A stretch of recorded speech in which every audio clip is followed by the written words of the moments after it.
Please subscribe, like and share this content. It means a lot to us. Thank you in advance. Cornell Law School. U.C.C. Article 9. Secured Transactions. Part 1. General Provisions. Subpart 2. Applicability of Article. Paragraph 9 109. Scope.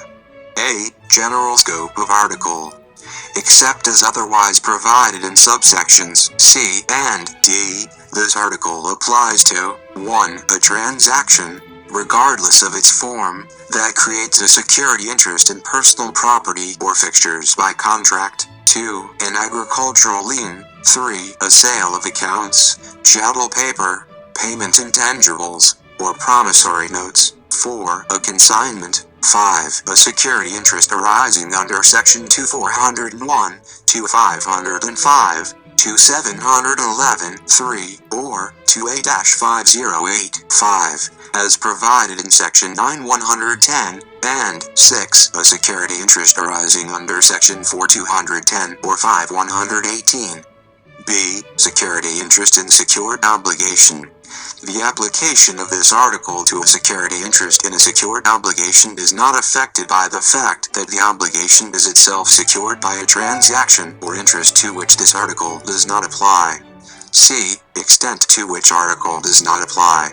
This article does not apply to the extent that 1. A statute, regulation, or treaty of the United States preempts this article. 2. Another statute of this state expressly governs the creation, perfection, priority, or enforcement of a security interest created by this state or governmental unit of this state. 3. A statute of another state, a foreign country, or a governmental unit of another state or a foreign country, other than a statute generally applicable to security interests, expressly governs creation, perfection, priority, or enforcement of a security interest created by the state, country, or governmental unit, or 4. The rights of a transferee beneficiary or nominated person under a letter of credit are independent and superior under Section 5114.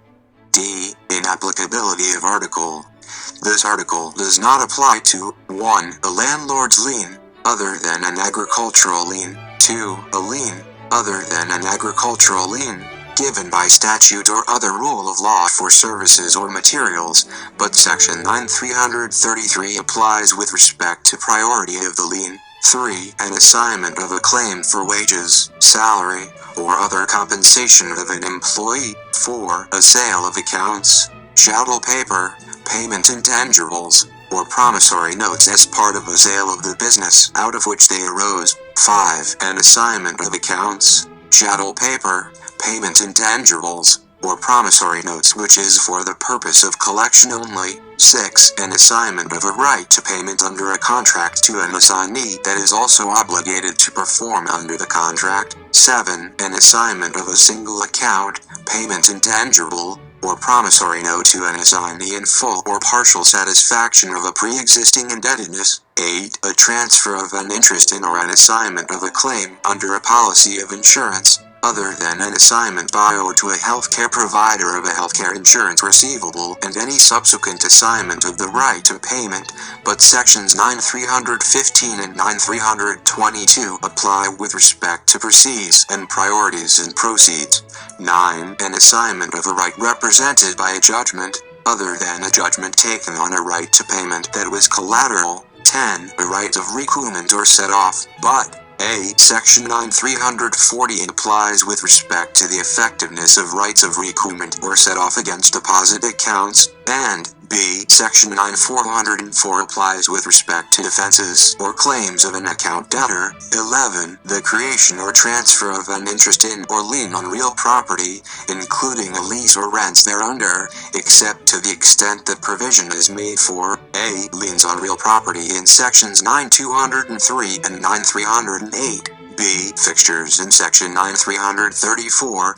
C. Fixture filings in Sections 9501, 9502, 9512, 9516, and 9519, and D. Security agreements covering personal and real property in Section 9604. 12. An assignment of a claim arising in tort, other than a commercial tort claim, but sections 9315 and 9322 apply with respect to proceeds and priorities in proceeds. Or 13. An assignment of a deposit account in a consumer transaction, but sections 9315 and 9322 apply with respect to proceeds and priorities in proceeds. Paragraph 9-110. Security interest arising under Article 2 or 2A. A security interest arising under Section 2401, 2505, 2711, 3, or 2A-5085 is subject to this article.